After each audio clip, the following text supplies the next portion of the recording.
লড়াইয়ের ওই ময়দানেতে যেতে তোমাকেই হবে, প্রয়োজনে সব রক্তটুকু জমিনেই ঢেলে দিবে। কথা বলেন ঠিক কি না?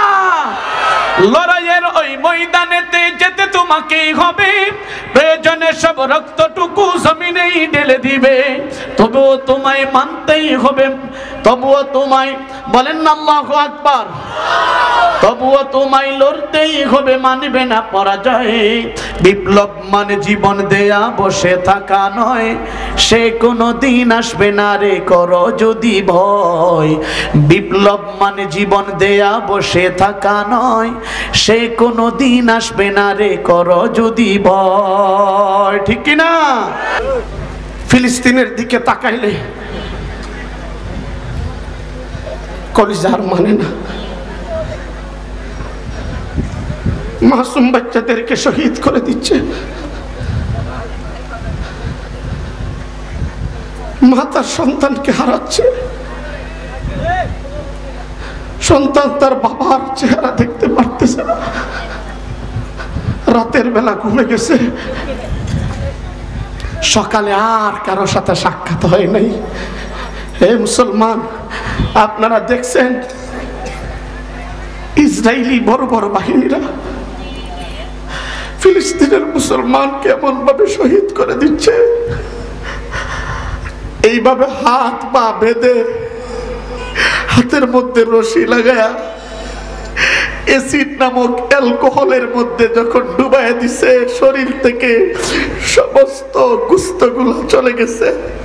আবার যখন অ্যালকোহল থেকে এইভাবে মানুষটারে উঠাইছে, জ্বলন্ত জীবন্ত মানুষটারে অ্যালকোহলের মধ্যে রাখছে, আবার যখন উঠাইছে শরীরের মধ্যে এক টুকরা গুস্ত দেখা যায় না, পুরা শরীরটা কঙ্কালে পরিণত হয়ে গেছে।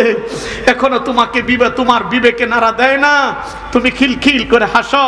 ও যুবক, ও দিনাজপুরের যুবক, ও বাজান, আপনি তো আপনার সন্তানকে নিয়ে খাইতেছেন, আপনার স্ত্রীকে নিয়ে ঘুমাইতেছেন, সকাল হলে মায়ের চেহারা দেখতেছেন, আব্বার চেহারা দেখতেছেন, ভাইয়ের চেহারা দেখতেছেন। আল্লাহু আকবার। ফিলিস্তিনের মুসলমানদের অবস্থা এমন ভয়ঙ্কর হয়ে দাঁড়িয়েছে, ফিলিস্তিনের মুসলমানের কান্নার কারণে গোটা পৃথিবীটা যেমন স্তম্ভে দাঁড়াইছে। আমি বলবো আমাদেরকে জাগ্রত হতে হবে। এই মোদি মুসলমানের ওয়াকফকৃত জমিনকে সরকারিকরণ করে যেইভাবে আপনারা দেখছেন আজকে এবং গেছে কালকে থেকে ভারতের ইসরায়েলি বাহিনীরা যেইভাবে মুসলমানদের, নিরহ মুসলমানদের উপর নির্যাতনের স্টিম রোলার চালাইছে। ও মুসলমান, এখনো যদি আপনারা সজাগ না হন, পরের সিরিয়ালটা আপনার কপালও হইতে পারে। ঠিক কিনা বলেন? আসতে বললেন কেন? ঠিক কিনা জোরে বলেন। মুসলমানের জাগ্রত হওয়ার দরকার আসেনি না নয়? আরে জোরে বলেন, আসেনি না নাই?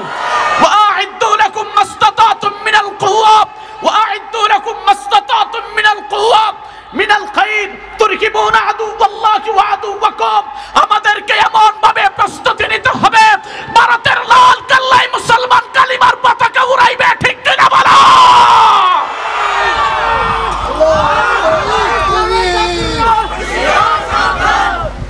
ও মুসলমান, ও মুসলমান, আপনারা জানেন একদিকে ফিলিস্তিনের অবস্থা বড় ভয়ঙ্কর হয়ে দাঁড়িয়েছে, দ্বিতীয় দিকে আপনারা জানেন গেছে কালকের আগের দিন 2 দিন আগে কসাই মোদির পক্ষ থেকে দারুল উলুম দেওবন্দে আলটিমেটাম দেওয়ার জন্য তার বাহিনীরা চলে গেছে। ও মুসলমান, আমি পরিষ্কার করে বলবো, যদি এখনো সজাগ না হন, আমাদের কপালে দুর্গতি ছাড়া কিছু নয়। আপনারা জানেন এইদিকে ফেনী জেলাকে ভারতের অন্তর্ভুক্ত করার জন্য ষড়যন্ত্র আরম্ভ হয়েছে। ওইদিকে আপনারা জানেন এই চাঁপাইনবাবগঞ্জের সীমান্ত ঘেঁষা সীমান্তকে ভারতে নেওয়ার জন্য ষড়যন্ত্র আরম্ভ করেছে।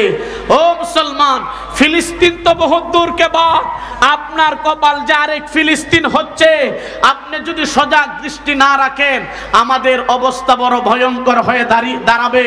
ও মুসলমান, আমি আমার সুনামগঞ্জ জেলার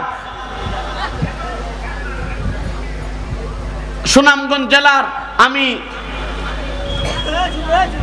বিজিবিকে বলেছি যে আপনারা সাহসিকতার সাথে বাংলাদেশের সীমান্তকে পাহারা দেন। যদি প্রয়োজন হয় এই দেশের যুব সমাজ আপনাদের সাথে সঙ্গ দিবে। 1 ইঞ্চি মাটি ভারতের কবজায় যাবে মুসলমান কোনোদিন মানতে পারে না, ঠিক কিনা জোরে বলে? ও মুসলমান, যদি ডাক দেওয়া হয়, রক্তের প্রয়োজন হয়, আমাদের যদি ডাক আসে, যাওয়ার জন্য রাজি আছি তো ইনশাআল্লাহ? আসতে বললেন কেন? যাইতে রাজি আছি কিনা জোরে বলেন। ও মুসলমান, আমি আরেকটা বলবো, আপনারা জানেন বাইতুল মুকাদ্দাসকে আল্লাহু আকবার যেই জায়গায় আল্লাহ পাক পবিত্র বলে ঘোষণা দিয়েছে, সুবহানাল্লাযী আসরা বিআবদিহি লাইলাম মিনাল মাসজিদিল হারামি ইলাল মাসজিদিল আকসা আল্লাযী বারাকনা হাওলাহু লিনুরিয়াহু মিন আয়াতিনা। ও মুসলমান, যেই জমিনের মধ্যে আল্লাহু আকবার আল্লাহর হাবিবকে দিয়ে আল্লাহ পাক সফর করেছেন, জমিনের পবিত্রতা বয়ান করছেন, সেই জমিন, সেই মসজিদে আকসাকে তারা ধ্বংস করা, শহীদ করে দিচ্ছে, গাজার মুসলমানদেরকে শহীদ করে দিচ্ছে। আর আরব আমিরাতের নেতানিয়াহু ইসরায়েলির গোলাম বাহিনী, ইসরায়েলির গোলাম হয়ে আরব আমিরাতের নেতারা খিলখিল করে হাসছে। আমি বলবো এদের দেমাগের মধ্যে শয়তানে পেশাব করে দিছে। আসতে বললেন কেন? ঠিক কিনা জোরে বলে। ও মুসলমান, যদি পেশাব নাই করতো তাহলে আরব আমিরাতের গোটা মধ্যপ্রাচ্যের যেই সমস্ত ইসরায়েলির আশেপাশে প্রায় 7 থেকে 8টা রাষ্ট্র ইসরায়েলকে মুসলমানের রাষ্ট্র ঘেরাও দিয়ে আছে, মধ্যখান থেকে মুসলমানদেরকে মারে, আর আশেপাশের মুনাফিক মার্কা মুসলমান নামক শাসক ওরা খিলখিল করে হাসে। ও মুসলমান, আপনারা জানেন আজকে প্রায় 12 কিলোমিটার জায়গা ইয়ামনের ইসরায়েলিরা দখল করে নিয়েছে। ও মুসলমান, গোটা পৃথিবীর মুসলমান নির্যাতিত অবস্থায় আছে। এখনো যদি গোটা পৃথিবীর আরব বিশ্বের মুসলমানের শাসকদের যদি ঘুম না ভাঙে, আমি বলবো এদের অবস্থা বড় ভয়ঙ্কর হয়ে দাঁড়াবে। ও মুসলমান, আমি আরেকটা কথা না বললেই নয়, দুনিয়ার কেউ থাকুক আর না থাকুক, আমরা কিন্তু ইমাম মাহদি আলাইহিস সালাতু ওয়াস সালামের অপেক্ষায় আছি। কথা বলেন ঠিক কিনা? আওয়াজ করে বলতে হবে, ঠিক না বেঠিক জোরে বলেন। দুনিয়ার কোন তাগুতি শক্তি, কোন মুসলমান মুনাফিক আসুক আর না আসুক, এমন একটা সময় আসবে ইমাম মাহদি আলাইহিস সালাতু ওয়াস সালাম জমিনের মধ্যে আগমন করবে। আমরা ইমাম মাহদির অপেক্ষায় আছি। ইনশাআল্লাহ ইমাম মাহদি বাইতুল মুকাদ্দাসের দিকে রওনা দিবে। যারা ইমাম মাহদির সঙ্গ দিবে তারা মুহাম্মাদের বাহিনী হবে। যারা ইমাম মাহদির সাথে থাকবে না আবু জাহেলে রূপান্তরিত হবে। এমন একটা গাছ বাকি থাকবে না, গাছের বীজ বাকি থাকবে না, পাথরের বীজ বাকি থাকবে না। ইহুদিরা যা বলাইবে যে পাথরের জবান থেকে আল্লাহ ভাষা বাহির করে দিবে, জবান বাহির করে দিবে, গাছের জবান খুলে দিবে। গাছ বলতে থাকবে, ইয়া আখিয়াল মুসলিম ওয়ারা ইয়াহুদিয়ুন, ইয়া আখিয়াল মুসলিম খালফি ইয়াহুদিয়ুন, আমার পিছনে ইহুদি লুকাইছে, তারে ধরো আর জবাই করে দাও। ইনশাআল্লাহ ইমাম মাহদির হাত থেকে পৃথিবীর কোন জালিম বাঁচতে পারবে না। ঠিক করে বলো। আরেকটা বিষয় হলো, খোরাসান থেকে একটা কালো পতাকাবাহী একটা জামাত বাহির হবে। ইয়াখাফুনা লাউমাতা লাইম। ওরা দুনিয়ার কোন কুফরি শক্তির সমালোচনাকে পরোয়া করবে না। ঠিক কিনা বলেন? তারা বাইতুল মুকাদ্দাসের দিকে এগিয়ে যাবে।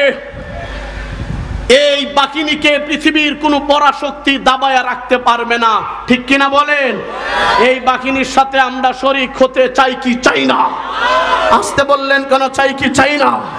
হে মুসলমান, আওয়াজ করে বলেন, চাই কি চাই না? জবান খুলে বলতে হবে, চাই কি চাই না?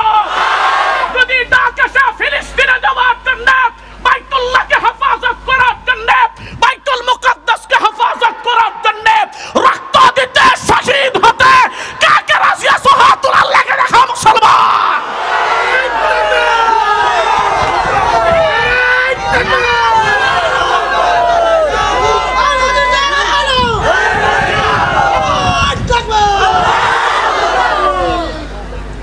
মুসলমান,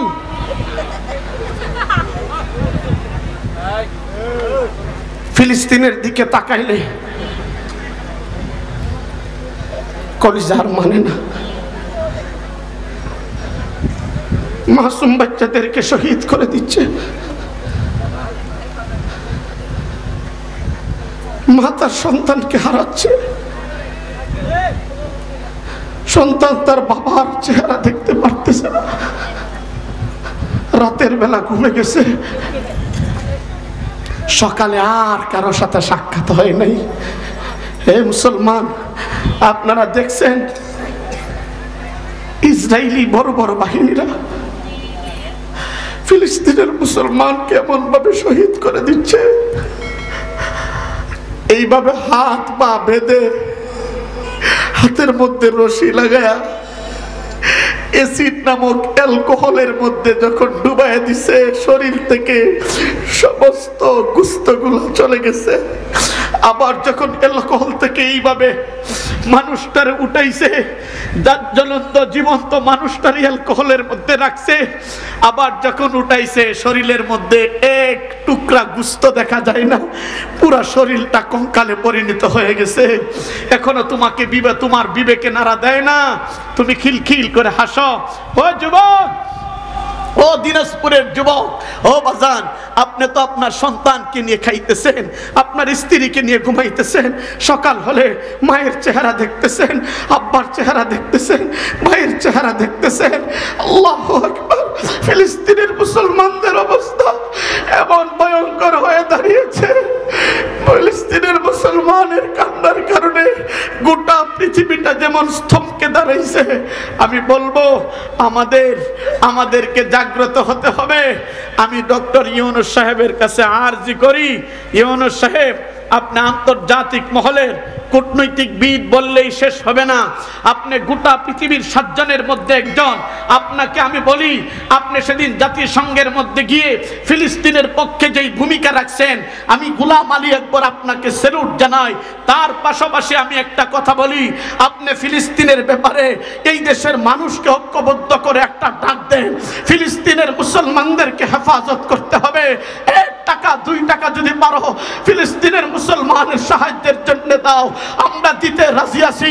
মেইন থিওরি। ও মুসলমান, আমি বলি আমাদেরকে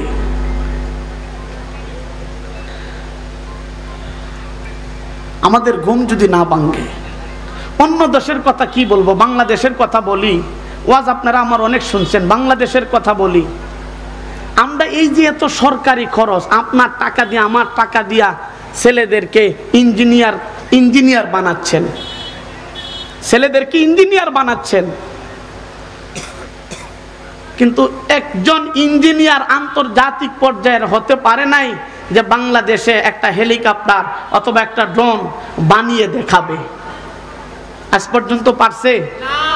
কথা বলেন না কেন, আগ করে আছেন কেন? পারছে? পারে নাই। এত টাকা আপনি কোথায় দেন? আমি যদি সঞ্চয় অর্জন না করি, আমরা যদি কুওয়াতি অর্জন না করি, এখন তলোয়ার নিয়ে যাবেন, দূর থেকে তলোয়ার নিয়ে আপনি হাঁটবেন, আপনি বললেন তলোয়ার দিয়ে তোকে মারবো, দূর থেকে গুলি করে আপনাকে শেষ করে দিবে। কিসের তলোয়ার? যেই যুগের যেই সিস্টেম, সেই সিস্টেম মোতাবেক আপনাকে হাঁটতে হবে, সেই সিস্টেম মোতাবেক আপনাকে হাঁটতে হবে। ও মুসলমান, এই জন্য আমি বলি আমাদেরকে ঐক্যবদ্ধ হতে হবে গোটা পৃথিবীর কুফরি শক্তির বিরুদ্ধে। আমাকে আপনাকে লড়াইয়ের জন্য প্রস্তুতি নিতে হবে। যদি না নেন তাহলে আর কি বলবো।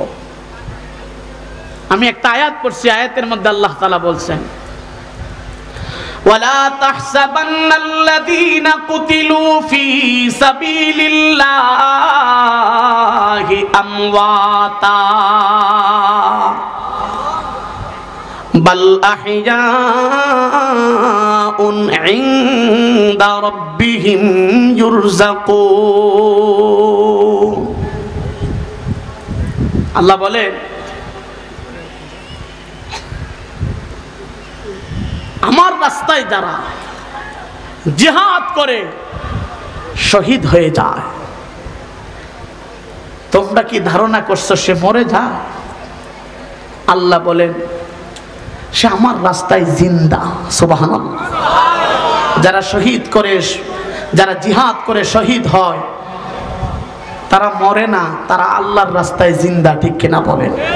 ঘোষণা দিছেন কি? আরো আসতে বলেন কে? আল্লাহ বলেন তারা যে জিন্দা শুধু তা নয়, ইনদা রাব্বিহিম ইউরযাকুন, ইনদা রাব্বিহিম ইউরযাকুন, আমি আল্লাহ তাদেরকে আমার পক্ষ থেকে রিজিক দিয়ে থাকি। সুবহানাল্লাহ।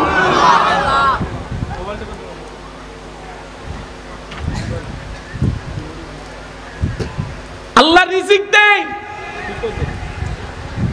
হাদিসে সরওয়ারে দু আলম সাল্লাল্লাহু আলাইহি ওয়াসাল্লাম বলেন, আল জিহাদু মাযিন ইলা ইয়াউমিল কিয়ামাহ। দুনিয়ার উম্মত শোনো, পূর্ব দিগন্ত থেকে সূর্য উদিত হয়ে পশ্চিম দিকে যতদিন অস্ত যাবে, এই জমিনে জিহাদ নামক ইবাদতকে রহিত করে দিবে এমন শক্তি নাই। জিহাদও চলতে থাকবে। ঠিক কিনা বলেন? কিয়ামত হওয়ার আগ পর্যন্ত জিহাদ বাকি থাকবে। তোমরা সন্ত্রাসী বলবে, তোমরা জঙ্গি তুকমা দিয়ে এই বাহিনীকে তোমরা রুখে দিতে পারবে না। ঠিক কিনা বলো? দুইটা ওয়াক্য আপনাদের সামনে পেশ করব।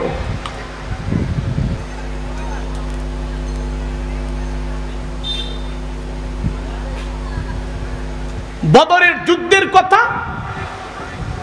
দ্বিতীয় হইল কাফেররা সাহাবায়ে কেরামের সাথে চুক্তি করে সাহাবায়ে কেরামকে নিয়ে শহীদ করে দিয়েছে। বর্তমান ইহুদিবাদী ইসরায়েলিদের সাথে হামাসের আপনারা জানেন একটা চুক্তি হয়েছিল। চুক্তি হওয়ার পরে তারাই সর্বপ্রথম চুক্তিকে ভাঙছে। ঠিক কিনা বলে? আমি দ্বিতীয় যে ঘটনাটা বলবো, এই ঘটনার সাথে বর্তমান ইহুদিবাদীদের সাথে একবারে সম্পূর্ণ মিলে যাবে। আগে বদরের যুদ্ধের কথা বলবো।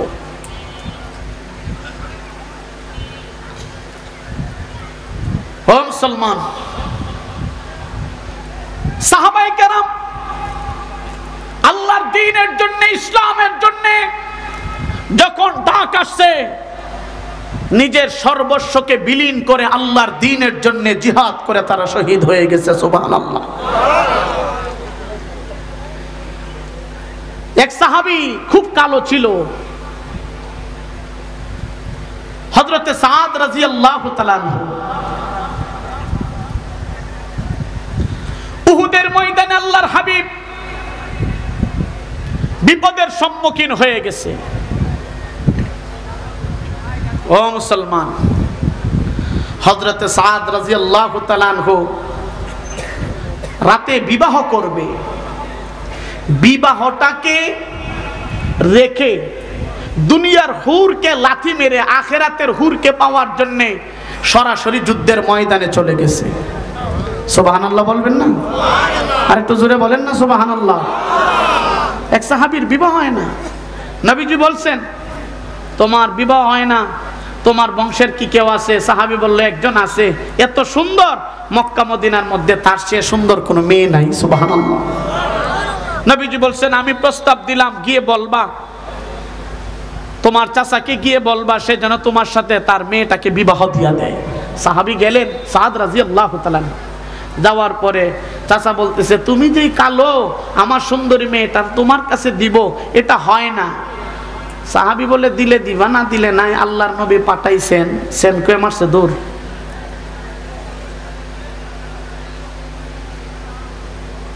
মেয়ে ঘর থেকে বাহির হয়ে বলে, আব্বা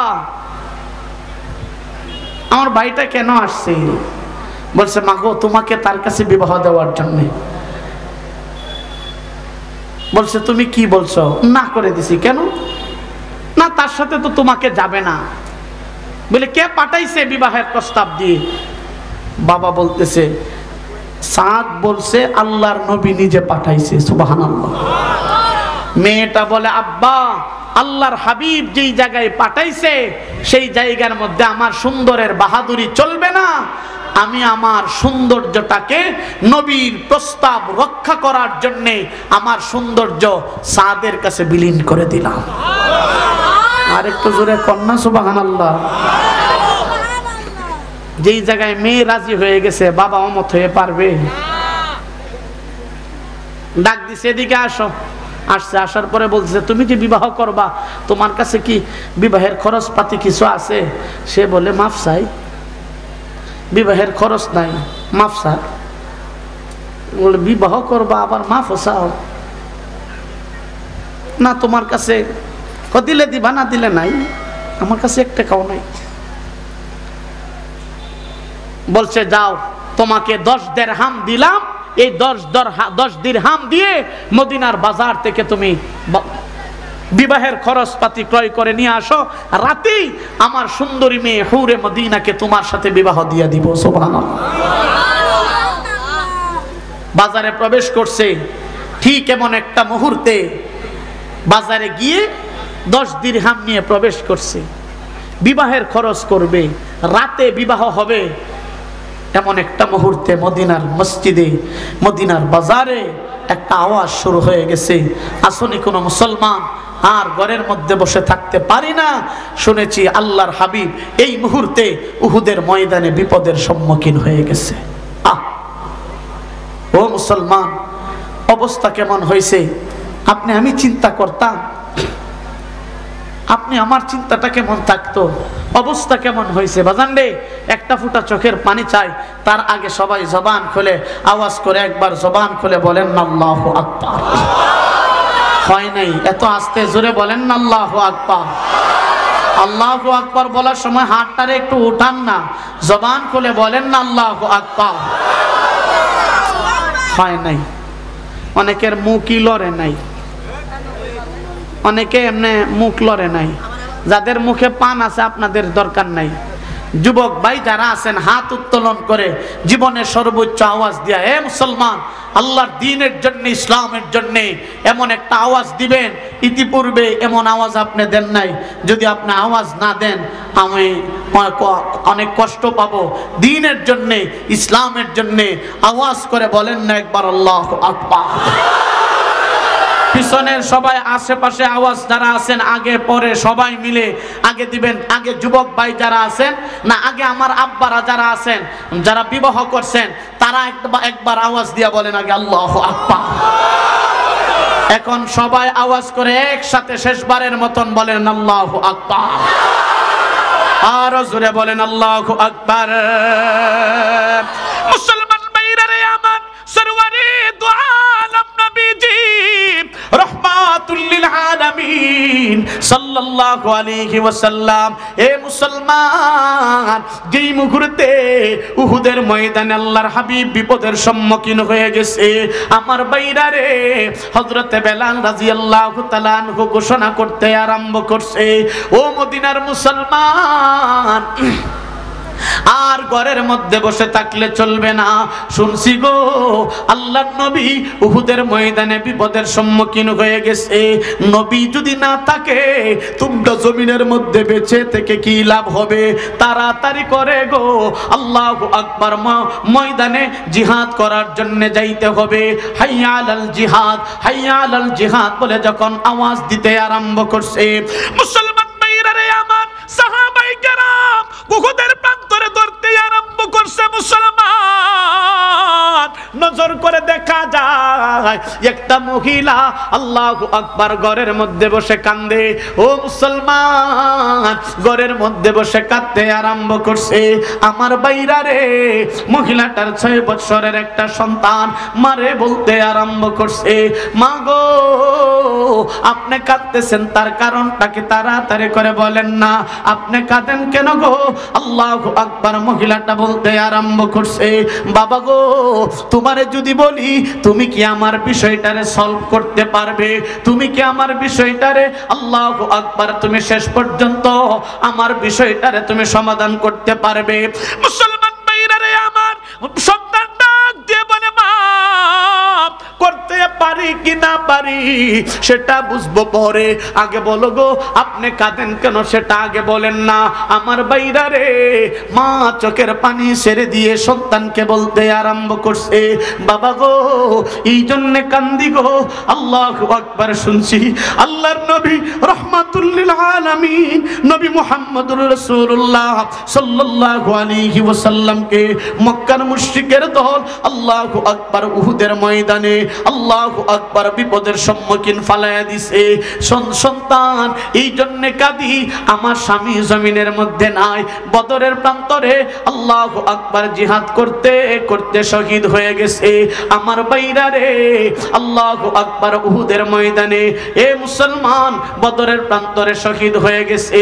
আল্লাহু আকবার, নজর করে দেখা যায় উহুদের ময়দানের এমন অবস্থা যখন বয়ান করতে আরম্ভ করছে, মুসলমান বাইরা রে আমার, মহিলা ডাক দিয়ে বলে, রে সন্তান, আমার বড় কোন সন্তান নাই, যেমন একটা মুসিবতের মধ্যে আল্লাহ নবীজিকে যে আমি সাহায্য করতে পারবো, তুমি ছাড়া আমার সন্তান নাই। তোমার বাবা বদরের প্রান্তরে জিহাদ করতে করতে শহীদ হয়ে জান্নাতের মালিক হয়ে গেছে।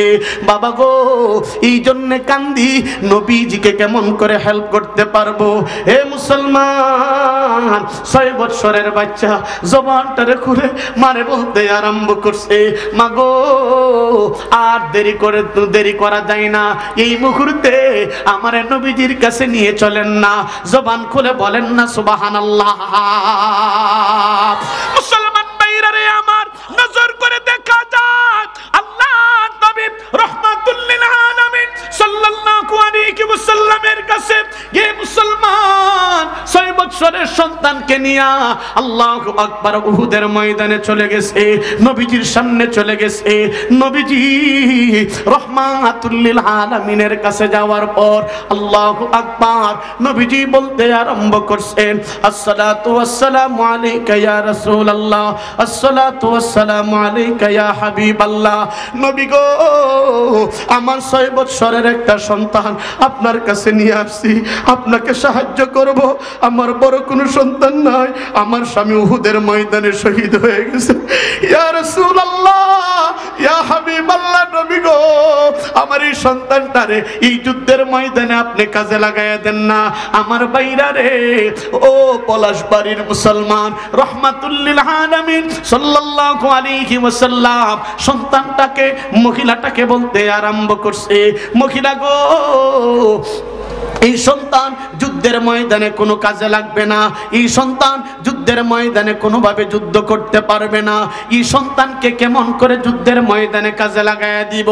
মুসলমান ভাইরা রে আমার, মহিলা কান্দে, ইয়া রাসূলুল্লাহ আমার এই সন্তানটারে যদি যুদ্ধের ময়দানে কাজে না লাগান গো, এই সন্তান দিয়ে কি করব? কিয়ামতের ময়দানে আল্লাহর আদালতে কেমন করে বলবো, আল্লাহ আমি শহীদের মা, আল্লাহ নবীর জন্য আমার 6 বছরের সন্তান কলিজার টুকরাটারে আমি জিহাদের ময়দানে দিয়ে দিছি।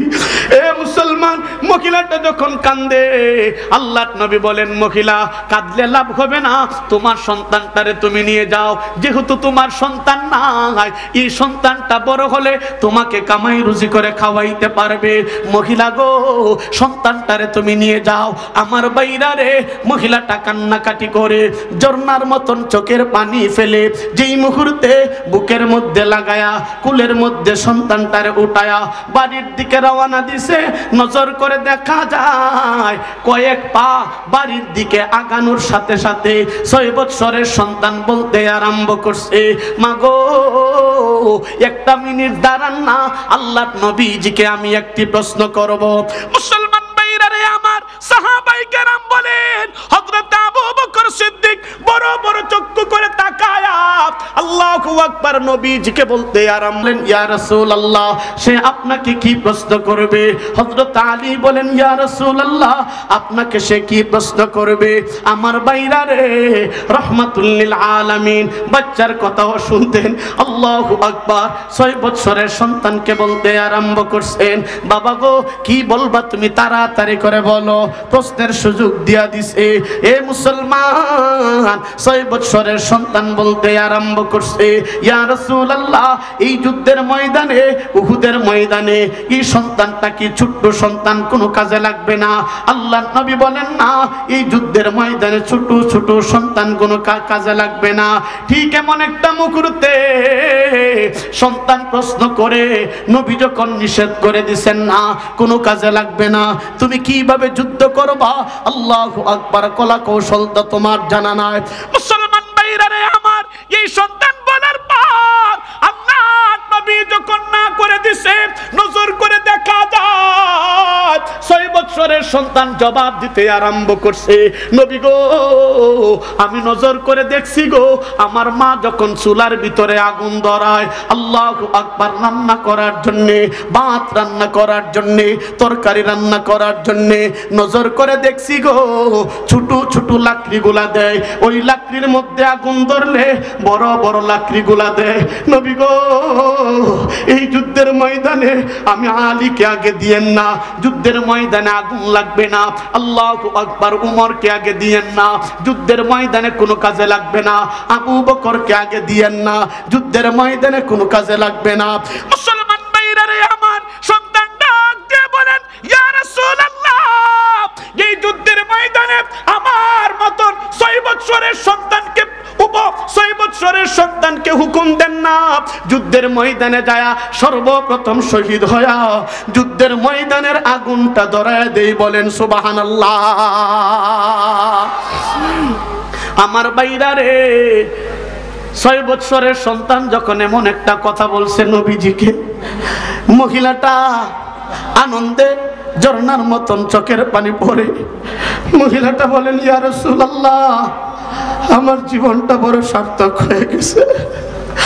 আপনি বলেন আমার সন্তানকে নেবেন না, আমার সামনে আপনি পয়গম্বরের শরীরের মধ্যে আক্রমণ করবে, আঘাত করবে, আমি তাকে দেখবো, হইতে পারে না। নবী গো, যখন মক্কার মুশরিকেরা আপনার দিকে তীর নিক্ষেপ করবে, আপনার শরীরটাকে জাজরা করার জন্যে, আপনার শরীরটাকে ক্ষত বিক্ষত করে দেওয়ার জন্যে, ওগো নবীজি, ঠিক এমন একটা মুহূর্তে আপনার শরীরকে হেফাজত করার জন্যে আমার সন্তানটারে আপনি আগে আগে করে ধরবেন। আল্লাহু আকবার, তীরের দিকে ধরবেন। আল্লাহু আকবার, আমার সন্তানের শরীরটা রেজা রেজা হয়ে যাবে।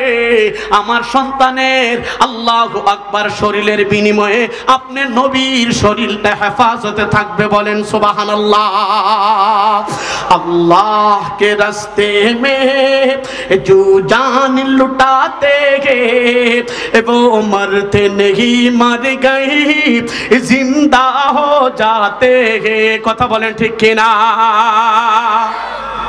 এই সন্তান যখন প্রশ্ন করে জবাব দিয়া দিছে, আল্লাহু আকবার, সাথে সাথে আল্লাহ পাক হযরতে জিবরাইলকে নবীজির সামনে প্রেরণ করছে। সুবহানাল্লাহ। আরেকটু জোরে বলেন না সুবহানাল্লাহ। এই সন্তান যখন এই কথা বলছে, আল্লাহ পাক আরশে আজিম থেকে হযরতে জিবরাইলকে পাঠিয়ে দিয়েছে। জিবরাইল আল্লাহর হাবিবের সামনে আয়েশা বলেন, ইয়া রাসূলুল্লাহ, ইয়া হাবিবাল্লাহ, এই 6 বছরের সন্তানকে আপনি উহুদের ময়দানে নিতে চান না? আপনি না নিলে কি হবে? আসমানের মালিক আল্লাহ পাক এই 6 বছরের সন্তানটাকে এই উহুদের ময়দানে, যুদ্ধের ময়দানে তারে কবুল করে নিছে। এত আস্তে জোরে বলেন না সুবহানাল্লাহ। আরো জোরে বলেন না সুবহানাল্লাহ। জিবরাইল বলেন, ইয়া রাসূলুল্লাহ, এই যুদ্ধের ময়দানে যে সমস্ত সাহাবায়ে কেরাম আপনার দ্বীনকে হেফাজত করার জন্য, আপনাকে হেফাজত করার জন্য, আল্লাহর দ্বীনকে হেফাজত করার জন্য শহীদ হবে, যারা শহীদ হবে, যাদের তালিকা আল্লাহ করছে, সবার আগে এই 6 বছরের সন্তানের তালিকাটা আগে করছে। 6 বছরের সন্তানের নামটা আগে আল্লাহ 1 নম্বরে রাখছে। হে মুসলমান, আল্লাহু আকবার, ও মুসলমান সাহাবায়ে কেরাম, আল্লাহর দ্বীনের জন্য যখন জিহাদের ডাক আসে, আল্লাহু আকবার, নিজের শরীরকে মহিলারা তাদের সন্তানকে দিয়া নবীর ইজ্জত হেফাজত করার জন্য সন্তানকে রেজা রেজা করে দিয়েছে। ও মুসলমান, সাহাবায়ে কেরাম ছিলেন সেই মানুষ, দ্বীনের জন্য, ইসলামের জন্য তারা কোনো বাতিলের সামনে কোনো পরাশক্তির সামনে মাথা নত করে নাই, শহীদ হয়েছে, দিনকে জিন্দা করছে, ঠিক কিনা বলেন? মদিনার বাজারে গেছে, মনে আসেনি? মদিনার বাজারে গেছিল, মনে আছে? মদিনার বাজারে যে গেছে সাদ রাদিয়াল্লাহু তাআলা আনহু, মনে আছে? মদিনার বাজারে যখন গেছে, মদিনার বাজারে যখন গেছে, আল্লাহু আকবার, এদিকে বেলাল ঘোষণা দিছে, আর হযরতে সাদ 10 দিরহাম দিয়া বিবাহের খরচ করে রাতের বেলা মক্কা মদিনার সবচাইতে সুন্দরী মেয়ে হুরে মদিনার সাথে তার সাক্ষাৎ হবে। কিন্তু বেলাল ঘোষণা দিয়েছে উহুদের ময়দানে জিহাদ করার জন্য যাইতে হবে। ও মুসলমান, ও হযরতে সাদ রাদিয়াল্লাহু তাআলা আনহু, একটু পরেই গো আমি দুনিয়া থেকে বিদায় হয়ে জান্নাতের ঘ্রাণ পাইতেছি, দুনিয়া থেকে আমি জান্নাতের মেহমান হয়ে যাব। ও পলাশবাড়ির মুসলমান, নজর করে দেখা যায় জিহাদ করতে করতে হযরতে সাদ এক পর্যায়ে জান্নাতের সবুজ পাখি হয়ে গেছে, শহীদ হয়ে গেছে।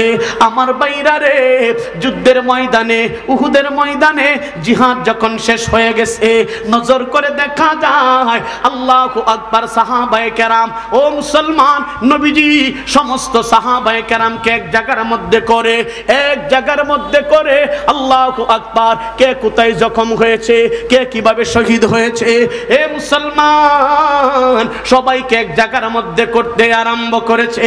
নজর করে দেখা যায় সবাইকে পাওয়া যায়, হযরতে সাদ রাদিয়াল্লাহু তাআলা আনহুর কোনো খবর নাই। মুসলমান ভাইরা রে আমার, আল্লাহর নবী ডাক দিয়ে বলে, সাহাবায়ে কেরাম শুনো, আমার সাদ যুদ্ধের ময়দানে, আল্লাহু আকবার, উহুদের ময়দানে বীর বিক্রমে জিহাদ করে শহীদ হয়ে গেছে। সবাই আসছে গো, আমার সাদও আসছে, আমার সাদ কই, তাড়াতাড়ি করে তাকে নিয়ে আসো। আল্লাহু আকবার, খুঁজাইতে খুঁজাইতে, তালাশ করতে করতে এক পর্যায়ে দেখা যায় হযরতে সাদ, আল্লাহু আকবার, এখনো পর্যন্ত নাক বরাবর, আল্লাহু আকবার, মুমূর্ষ অবস্থায় হয়ে গেছে, একটু জ্ঞান আছে, আল্লাহু আকবার, মাথার নাড়ানাড়ি করতে আরম্ভ করছে। এ মুসলমান, সাহাবায়ে কেরাম হযরতে সাদ রাদিয়াল্লাহু তাআলা আনহুরে যায় সালাম দিছে, সাদ রে, দু জাহানের বাদশা ইমামুল মুরসালিন তোমারে সালাম জানাইছে। এ মুসলমান, হযরতে সাদ রাদিয়াল্লাহু তাআলা আনহু নবীজির সালামটা নেওয়ার জন্য লাফ মেরে জমিনের মধ্যে দাঁড়ায়া ওয়া আলাইকুমুস সালাম বলে জমিনের মধ্যে পড়ে শহীদ হয়ে গেছে। আমার বাইরা রে, হযরতে সাদ রাদিয়াল্লাহু তাআলা আনহু রে, আল্লাহু আকবার, নবীর সামনে নেওয়া হয়েছে। মুসলমান বাইরা রে আমার, নবীজি সাদ রাদিয়াল্লাহু তাআলা আনহুর জানাজার নামাজ পড়াইবে। নজর করে দেখা যায় একটা সন্তান দুনিয়া থেকে বিদায় হয়ে গেলে বাবা যেমন করে কান্দে, রহমাতুল লিল আলামিন মুহাম্মদুর রাসূলুল্লাহ, মুহাম্মদুর রাসূলুল্লাহ নবীজি হযরতে সাদের জন্য ঝর্ণার মতন চোখের পানি ফালাইতে আরম্ভ করছেন। নবীজি সাহাবায়ে কেরামের সামনে বলেন, রে সাহাবায়ে কেরাম শুনো, আমার সাদ আমার দ্বীনের জন্য শহীদ হয়ে গেছে। আমার সাদ এমন একটা কুরবানি করছে, আমার সাদের আজকে রাতে বিবাহ হওয়ার কথা ছিল, মক্কা মদিনার সবচাইতে হুর, সবচাইতে সুন্দরী মেয়েটারে পাইতো, আজকে রাতে বিবাহ হইতো। দুনিয়ার হুরকে লাথি মারছে, আমি নবীর ইজ্জত হেফাজত করার জন্য রণাঙ্গনে গিয়া শহীদের পিয়ালা পান করে আল্লাহর জান্নাতের মালিক হয়ে গেছে। জবান খুলে বলেন না সুবহানাল্লাহ। ও পলাশবাড়ির মুসলমান, আমার কলিজার টুকরা যুবক, তোমাদেরকে বলবো শোনো, যখন দিন ইসলামকে হেফাজত করার জন্য, দেশকে হেফাজত করার জন্য, আল্লাহর কোরআনকে হেফাজত করার জন্য কোথাও থেকে, কোন কোনায় থেকে, কোন এক জায়গা থেকে আওয়াজ আসে, তুমি ইসলামকে হেফাজত করার জন্য, দ্বীনকে হেফাজত করার জন্য, মুসলমানদেরকে হেফাজত করার জন্য রাইন ময়দানে জামায়ে পড়তে হবে।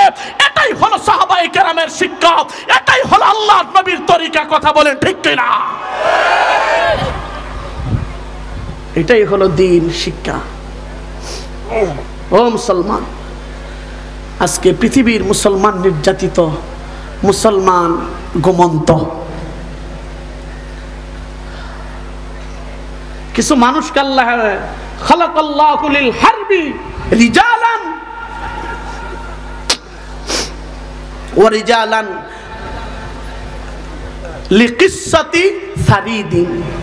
কিছু মানুষকে আল্লাহ পাক জমিনে সৃষ্টি করেন আল্লাহর দ্বীনের জন্য জিহাদ করে শহীদ হওয়ার জন্য, ঠিক কিনা বলেন? আর কিছু কিছু বুক বিলাসী মানুষকে আল্লাহ সৃষ্টি করেন তাদেরকে তারা শুধু বুক বিলাসী করবে। ও মুসলমান, আজকে আরব বিশ্বের দিকে আপনি তাকাইলে দেখবেন ইহুদিদের লাল কুত্তা বাহিনীর আসক্ত হয়ে গেছে তাদের পিছনে, আর ইহুদিরা আরব বিশ্বের যুবকদেরকে তার পিছনে লাগাই দিছে। মুসলমানরে মারে আর তারা মুখের মধ্যে ললিপপ দিয়ে ললিপপ চুষতেছে। অথচ যদি আরব বিশ্বের মুসলমান শাসকরা ইসরায়েলের দিকে তাকিয়ে প্রস্রাব করে দিত, সেই প্রস্রাবে ইহুদিবাদীরা বেসে যাইত, ঠিক কিনা বলে? আজকে আমরা डरते नहीं दुनिया में मुसलमान किसी से,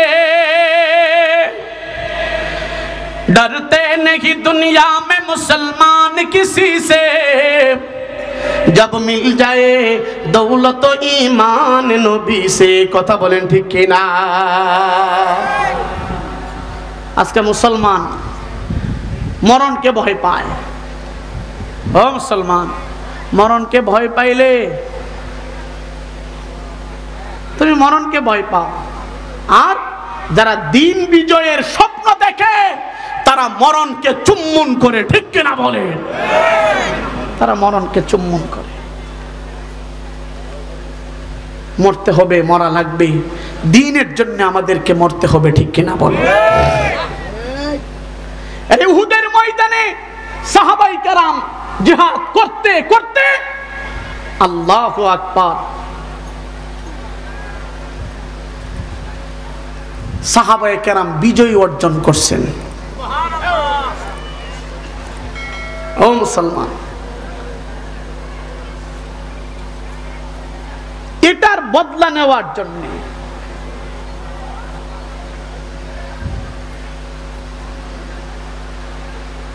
অনেক কাফের কুফফার বিদায় হয়ে গেছে।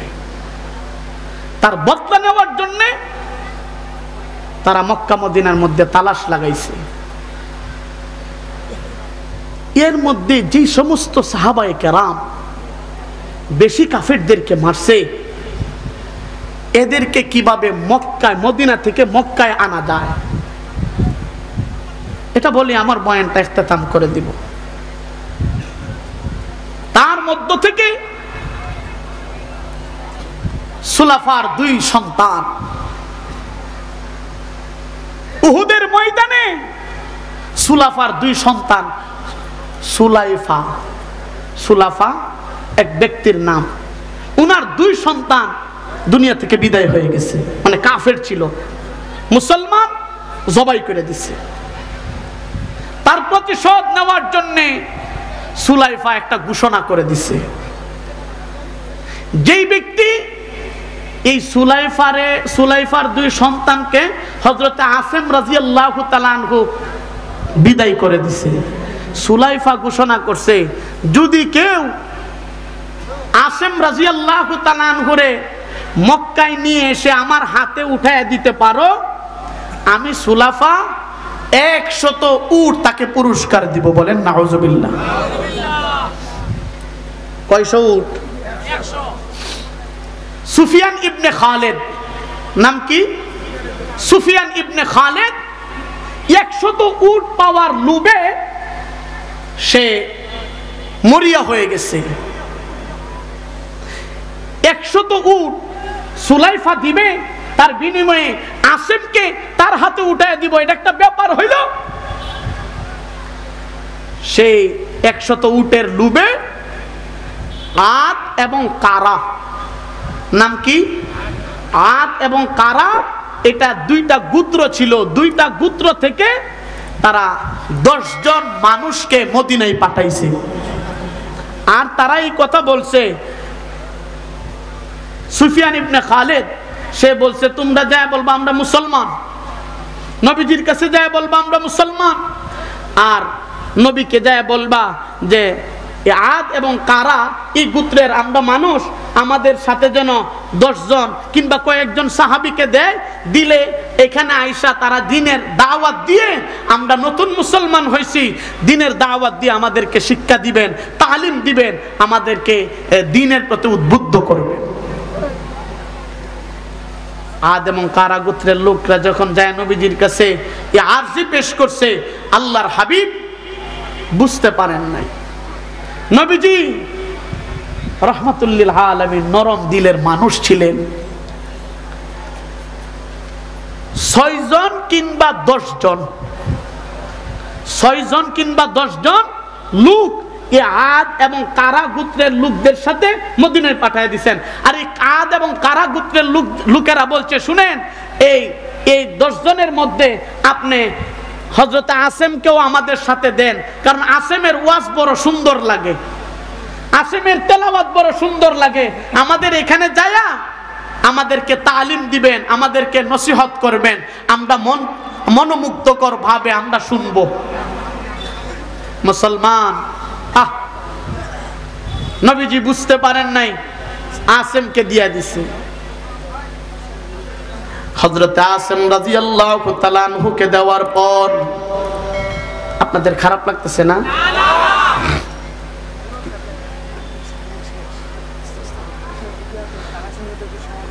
হযরত আসেম রাদিয়াল্লাহু তাআলা আনহুকে যখন দিয়া দিছে, নবীজি রাহমাতুল লিল আলামিন বুঝতে পারেন নাই। বুখারীর riwayate আসছে আসেম রাদিয়াল্লাহু তাআলা আনহু সহকারে আসেমকে নিয়ে 7 জনকে দিয়েছে। আবার অন্য riwayateর মধ্যে আসেন 10 জন কিংবা 8 জন। মুসলমান ভাইরা রে আমার, নজর করে দেখা যায় আসেম রাদিয়াল্লাহু তাআলা আনহু সহকারে যেই মুহূর্তে আদ এবং কারা গোত্রের দিকে রওনা দিয়ে দিছে, মধ্যপথে যাওয়ার পর আল্লাহু আকবার, এই মুনাফিকরা, এই আদ এবং কারা গোত্রের লোকেরা সাহাবায়ে কেরামের সাথে বিশ্বাসঘাতকতা করে বলতে আরম্ভ করছে, আসেম রে, আমরা মূলত মুসলমান না, আমরা মূলত মুনাফিক, আমরা মূলত কাফির, আমরা তোমাদেরকে নিয়ে আসছি 100 উটের, আল্লাহু আকবার, উটের লোভে আমরা নিয়ে আসছি। আমার ভাইরা রে, এই কথা যখন বলছে হযরত আসেম রাদিয়াল্লাহু তাআলা আনহু চোখের পানি ছাড়তে আরম্ভ করছে, চোখের পানি ছাড়ে আর বলতে আরম্ভ করছে, তোমরা আমাদের সাথে বিশ্বাসঘাতকতা করছো, তোমাদের সাথে আমরা যাইতে পারবো না, এই জায়গায় তোমাদের সাথে আমাদের লড়াই হবে। এ পলাশবাড়ির মুসলমান শেষ পর্যায়ে আল্লাহু আকবার তাদের সাথে এইভাবে তাদেরকে বলতে আরম্ভ করছে, শোনো তোমরা নিচে নেমে আসো, তোমাদের সাথে আমরা তোমাদেরকে মক্কায় নিয়ে যাব, তোমাদেরকে আমি কষ্ট দিব না। আমার ভাইরা রে, হযরত আসেম রাদিয়াল্লাহু তাআলা আনহু বললেন না, যেহেতু তোমরা প্রথম আমাদের সাথে বিশ্বাসঘাতকতা করছো, এখন যে তোমরা আমাদের সাথে চুক্তি করে আমাদেরকে শান্তিতে নিয়ে যাবে, এর কোনো গ্যারান্টি নাই। আমি জিহাদ করব, জিহাদ করে আমি শহীদ হয়ে যাব, তার কারণটা হলো আমি আল্লাহু আকবার, আল্লাহু আকবার, আমি জান্নাতে যেতে চাই, আমি জান্নাতের সবুজ পাখি হতে চাই, তোমাদের সাথে গিয়ে আমার শরীরকে আমি লাঞ্ছিত করতে চাই না। মুসলমান ভাইরা রে আমার, হযরত আসেম যুদ্ধ করতে করতে শহীদ হয়ে গেছে। নজর করে দেখা যায় হযরত আসেম রাদিয়াল্লাহু তাআলা আনহু শহীদ হওয়ার পর যখন শহীদ হবে, তার আগে শুনছে সুলাইফার 2টা সন্তান হত্যা করার কারণে সুলাইফা এই হযরত আসেমের মাথাটাকে খুলি বানিয়ে এই খুলির মধ্যে রক্ত নিয়ে, এই খুলির মধ্যে মদ নিয়ে, আল্লাহু আকবার, এই মাথা দিয়ে, আসেমের মাথা দিয়ে সে নিজে মদ পান করে, আল্লাহু আকবার, তার 2 সন্তানের প্রতি প্রতিশোধ নিবে। হযরত আসিম রাদিয়াল্লাহু তাআলা আনহু এই কথাটা শোনার পরে আল্লাহর কাছে দোয়া করছে, প্রভু গো, আমাদের কোনো কুওয়াত নাই, আমাদের কোনো শক্তি নাই, সুলাফা আমার মাথার খুলি নিয়ে হোলি খেলবে। আল্লাহ আপনার কাছে দোয়া করি আমি শহীদ হয়ে যাই, আমার মাথাটা যেন সুলাইফার কাছে না যায়, এমন একটা ব্যবস্থা আপনি করে দিবেন। মুসলমান ভাইরা রে আমার, সুলাই হযরত আসিম যেই মুখরিতে আল্লাহর দরবারে এমন একটা দোয়া করছে, সাত আসমান জমিনের মালিক আমার আল্লাহ গো হযরত আসিমের দোয়াটারে ডাইরেক্ট কবুল করে নিছে। জবান খুলে বলেন না সুবহানাল্লাহ। আমার ভাইরা রে কেমন করে কবুল করছে। আসিম যখন শহীদ হয়ে গেছে, মক্কার মুশরিকের দলেরা তলোয়ার হাতের মধ্যে নিয়া মাথাটারে আলাদা করে খুলিটা নিয়ে আল্লাহু আকবার সুলাইফার কাছে নেওয়ার জন্য যখন আসিমের কাছে গেছে, নজর করে দেখা যায় আমার আল্লাহ পাক আসিমকে হেফাজত করার জন্য, আসিমের মাথাটারে হেফাজত করার জন্য একটা দল বলা, একটা জাক বলা, বিশাল একটা জাক বলা বাহিনীকে, বিমরুন বাহিনীকে হযরত আসিমের মাথার মধ্যে বসায় দিছে। মক্কার মুশরিকেরা আসিমের সামনে যাইতে পারতেছে না। মুসলমান ভাইরা রে আমার, এই অবস্থা দেখে মক্কার মুশরিকেরা বলতে আরম্ভ করছে, আমরা কিছু সময় অপেক্ষা করি, রাত হয়ে গেছে, আগামীকাল সকালে এই বিমরুল গোলা যখন চলে যাবে তখন আমরা আসিমের মাথাটারে নিয়া সুলাইফার কাছে দিয়ে 100 উটের ভাগীদার আমরা হয়ে যাব। আমার ভাইরা রে, তারা যখন অপেক্ষা করার জন্য আগামীকালকের অপেক্ষা করতেছে, নজর করে দেখা যায় গভীর রাত যখন হয়ে গেছে, আসমান জমিনের মালিক আল্লাহ পাক এমন একটা বৃষ্টি দিছে, বৃষ্টির মাধ্যমে হযরত আসিমকে কোথায় থেকে কোথায় যেন নিয়ে গেছে, তার কোনো ইয়াত্তা পাওয়া যায় নাই। অর্থাৎ আল্লাহ পাক নিজে আসিমের মাথাটারে হেফাজত করছে। বলেন সুবহানাল্লাহ। ওয়ালা তাহসাবান্নাল্লাযীনা কুতিলু ফি সাবিলিল্লাহি আমওয়াতা বাল আহইয়াউন ইনদা রাব্বিহিম ইউরযাকুন। যারা শহীদ হয় তারা মরে না, তারা শহীদ হয়। আমরা দেখি মুসলমান তারা শহীদ হয়, দ্বীনের জন্য মরে যায়। আল্লাহ বলেন মরে না, আমার দ্বীনকে হেফাজত করার জন্য, ইসলামকে জমিনে বুলন্দ করার জন্য যারা মরে যায়, আমি আল্লাহ মরার সাথে সাথে তাদেরকে ডাইরেক্ট জান্নাতের সবুজ পাখি বানায় দেই। ও মুসলমান, আর এরপরে হযরতে আসিমকে মারছে, অনেক লম্বা কথা। তারপরে হযরতে দাসেনা, এখানে 7 জন শহীদ হয়ে গেছে, মাত্র 3 জন রয়েছে। এই 3 জনকে নিয়ে যখন গেছে, এই 3 জনের কথা বললে অনেক লম্বা হবে। এই 3 জনের মধ্যে ছিল হযরতে যায়েদ রাদিয়াল্লাহু তাআলা আনহু, ছিলেন হযরতে দাসিনা রাদিয়াল্লাহু তাআলা আনহু, ছিলেন সর্বশেষ হযরতে খুবাইব রাদিয়াল্লাহু তাআলা আনহু। খুবাইবের কথা বলতে গেলে অনেক লম্বা কথা মুসলমান, আল্লাহু আকবার বলার সময় নাই। শুধু এটা বলবো, আল্লাহর হাবিব বলছেন আল জিহাদ মাজিন ইলা ইয়াউমিল কিয়ামা, জিহাদ পূর্ব দিগন্ত থেকে সূর্য উদিত হয়ে পশ্চিমে যতদিন অস্ত যাবে, জিহাদ নামক ইবাদত জমিনের মধ্যে বাকি থাকবে। আল্লাহর হাবিব বলেন জান্নাতে যাওয়ার ছোট একটা রাস্তা হইল জিহাদ করে শহীদ হওয়া। বলেন সুবহানাল্লাহ, আল্লাহু আকবার। আল জিহাদ ইদা তারাকতুমুল জিহাদ আলা সান্নাতাল্লাহু আলাইহিমুদ দিল্লাহ। আজকে মুসলমানের অপদস্থ হওয়ার একমাত্র কারণ হলো গোটা পৃথিবীতে মুসলমান মার খাইতেছে, গোটা পৃথিবীতে মুসলমান অপমানিত হচ্ছে, গোটা পৃথিবীতে মুসলমান নির্যাতিত হচ্ছে। এর একমাত্র কারণ হলো মুসলমান আল্লাহর বিধান জিহাদকে ছেড়ে দিয়েছে। ঠিক কিনা বলা? হে মুসলমান, দ্বীনের জন্য, ইসলামের জন্য আমাদের রাজপথে যদি লড়াই করার প্রয়োজন হয়, লড়াই করতে রাজি আছেন না নাই? আসতে বললেন কেন? আছেন না নাই? আওয়াজ করে বলতে হবে আছেন না নাই? ইসলামকে হেফাজত করার জন্য, আমার মায়ের ইজ্জতকে হেফাজত করার জন্য যদি জিহাদের ডাক আসে, বুকে তাজা রক্ত দিতে কে কে রাজি আছো? হাত তুলে আল্লাহকে দেখাও।